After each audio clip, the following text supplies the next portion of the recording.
In this video, I'll show you how you can fix Windows cannot install required files. First step is you want to open up two CMDs. So search for CMD, right click and run as an administrator. You want to do this for both of them, so you have two open. Then what you want to do in the first one, you want to type chkdsk space /f space /r, press enter. And then it's gonna ask for this, and you wanna press Y and press enter. Now I don't need to do this because I already fixed it, but you're just gonna say yes, which is gonna make sure it checks next time you restart your PC.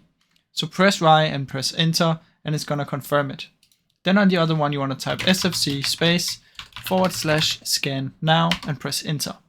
Then just let this scan the PC. And meanwhile, while we do this, you wanna open up File Explorer, go to your disk with the Windows icon, right click, properties, tools, and then you wanna scan right here, scan your drive.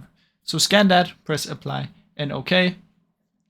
After you've done all of that, you wanna search for Windows Update, Windows Updates, get to the Windows Update, check for updates and make sure you take the latest updates. Then once this is completed scanning and you said Y enter to this one, then you just wanna restart your PC and it's gonna scan your disk. Once you've done all of this, this should fix the issue. Now, I really hope you enjoyed this video. If you did, please leave a like and subscribe, as it helps me out a ton. Thank you so much for watching.